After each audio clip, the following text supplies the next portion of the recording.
실질임금이 사상 처음으로 감소를 했다. 그래서 장기 저성장이 덮친다. 이 말이 여러분 사실일까요?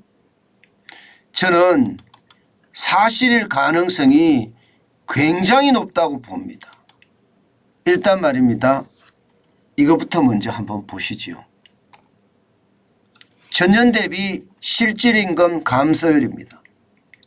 마이너스 1.7%. 마이너스 1.7%. 예. 마이너스 1.7% 이렇게 마이너스가 된 적은 대한민국 역사상 없습니다. 예.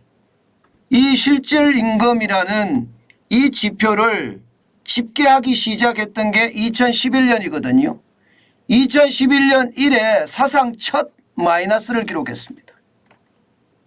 2018년에 343만 5천 원이었거든요. 그것이 쭉 오릅니다. 2019년에 353만 원, 2020년에도 안 줄었습니다. 353만 원 유지했고요. 2021년에는 360만 5천 원, 그리고 2022년에는 366만 원이었거든요. 그런데 2023년 올해 1월부터 시작을 해서 5월까지 359만 8천 원, 전년 대비해서 마이너스 1.7% 줄어들었습니다. 사상 처음입니다. 진짜 많이 줄어들었죠. 예.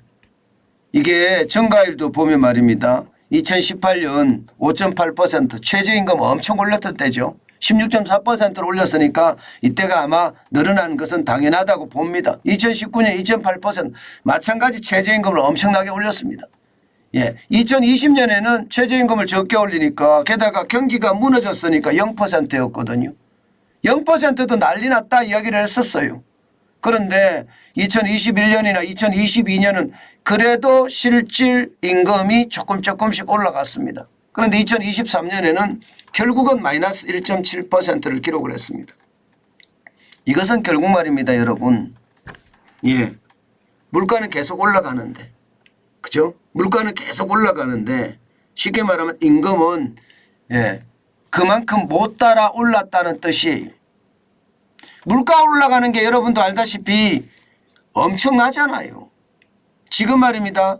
소비자 물가를 보면 여러분들 진짜 놀랄 정도로 시장은요, 예, 굉장한 변화를 지금 맞고 있습니다. 저는 그것을 보면서 지금 이대로 가면 괜찮겠느냐 하는 두려움 당연히 있을 수밖에 없습니다. 당연히 있을 수밖에 없어요. 그만큼 말입니다. 상황이 어려워진다는 이야기거든요. 소비자 물가가 내려가는 듯하지만 사실 여러분도 알다시피 소비자 물가가 생각만큼 안 내려가죠.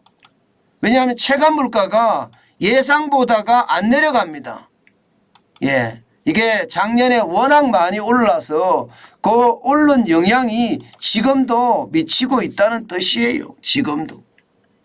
소비자 물가가 뭐 적당히 올라야 되는데 이게 진짜 장복이 겁난다 할 정도로 오르잖아요. 아마 여러분들이 시장에 가보면 시장에 갔을 때 그 순간부터 그냥 놀랄 수밖에 없을 겁니다. 놀랄 수밖에. 예, 지금 적게 올랐다 이야기하지만 지금 뭐 2.7% 수준까지 떨어졌다고 하거든요. 예, 그렇지만 우리가 느끼는 소비자 물가는 이게 다르거든요.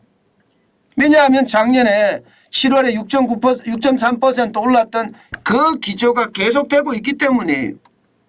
예, 올해 6월에 2.7% 올랐다 하더라도 작년에 워낙 많이 오른 데다가 또 거기서 더 올랐기 때문에 이게 심각하거든요. 그렇게 되면 여러분 당연히 소비자 물가가 많이 오르잖아요. 그러면 당연히 이 실질 임금은 예, 줄어들 수밖에 없습니다. 실질 임금이라는 게 예, 그만큼 말입니다. 소비자 물가에 영향을 많이 미치잖아요. 예, 그런데 실질 임금이 사상 처음으로 감소했다는 것은 어쩌면 굉장히 충격적인 일이라고 볼 수가 있죠. 물론 명목임금은 올라갔습니다. 명목임금은 2023년에 2.5% 올라서 397만 9천 원을 기록을 했습니다. 이게 실질임금하고 명목임금의 차이는요. 명목임금은 올해만 가지고 계산하는 거예요. 올해 말입니다. 받았는 거에다가 올해 물가만 계산하는 거고요. 실질임금은 기준연도로 돌아가서 계산을 하는 거예요. 그렇기 때문에 기준연도를 대비를 해보면 실질임금은 줄어들었고요. 명목임금은 올해만 계산하니까 계속 올라가는 그런 모습을 취하고는 있죠. 그렇지만 이게 제일 중요한 것은요. 명목임금보다 실질임금이거든요. 명목임금이 2018년에 6.6% 오르고 339만 2천 원까지 됐다고 해요. 2022년에는 388만 3천 원까지 갔다고 하고요. 그리고 2023년 올해는 397만 9천 원까지 갔다고 합니다. 그런데 물가가 너무 많이 올랐기 때문에 돈의 값어치가 그만큼 떨어져서 소비는 줄일 수밖에 없는 겁니다. 제가 여러분에게 말씀을 드렸잖아요. 아이들하고 이게 점심 식사를 한번 했는데 진짜 무서워서요. 저는 젓가락을 제대로 못 대겠더라니까요. 그만큼 말입니다. 물가가 엄청나게 올랐습니다. 뭐 10만 원 갖고 밥집에서 밥을 먹을 수 있다. 이게 고깃집이 아니라 밥집에서도 이렇게 먹을 수 있으니까 비싸다는 이야기가 나오죠. 그러면 여러분 소비를 할까요? 저는 소비가 쉽지 않아 보인다 이렇게 생각합니다. 실질적으로도 보면 생각보다가 소비가 안 늘어나요. 지난 4월에 마이너스 2.6%를 기록했는데 5월에 0.3%, 6월에 1.0% 올라가는데 그쳤습니다. 소비가 쉽게 말하면 찔끔찔끔 된다는 거예요. 게다가 주변에 물어보면 말입니다. 골목상권의 소상공인 자영업자는 죽겠다고 이야기합니다. 장사가 안 돼도 이렇게 안 될 수 있느냐 뭐 이렇게까지 이야기합니다. 그 말은요. 지금 골목상권은 초토화됐다는 이야기예요. 일부 말입니다. 관광객이 오고 젊은이들이 모이는 상권은 그나마 좀 나아졌다고 합니다. 그러나 골목상권은요. 반짝 점심 반짝하면 저녁 손님은 아예 없다고 해요. 그러니 소비가 줄어들 수밖에 없고요. 주말만 하더라도요. 요즘은요. 전기료 때문에 문 여는 것마저 손해다. 안 열어요. 지금 말입니다. 오늘이 평일인데도 말입니다. 지금 가게들이 닫힌 곳이 가끔 있어요. 왜 그런 거 하니 진짜 놀랄 일은 휴가를 가는데 이게 일반적으로 휴가를 갈 때는 안 가든가 아니면은 가게를 어떻게 하든 열거든요. 너무 더우니까. 냉방비가 너무 많이 나오니까 차라리 휴가 기간 동안 그냥 문만 닫아 놓자. 뭐 이런 생각을 하는 그런 자영업자 소상공인도 있다고 하니 이게 얼마나 심각한지를 보여줍니다. 이렇게 되면 소비는 계속 고꾸라질 거고요. 소비가 계속 고꾸라지면 성장률도 계속 고꾸라질 겁니다. 지금 보시는 것처럼 대한민국의 성장률 지금 계속 마이너스 행진이잖아요. 마이너스 행진. 이게 말입니다. 제대로 성장을 못하고 있어요. 작년 4분기에 마이너스 0.3%, 올해 1분기는 0.3이에요. 그리고 올해 2분기는 0.6이고요. 미국이라는 큰 나라는 말입니다. 2분기에 2.4% 이렇게 성장을 했다는데 대한민국은 0.6% 성장하고 있습니다. 이것이 장기 저성장이라는 거예요. 근데 문제는 이 장기 저성장은요. 여러분도 알다시피 굉장한 충격을 줍니다.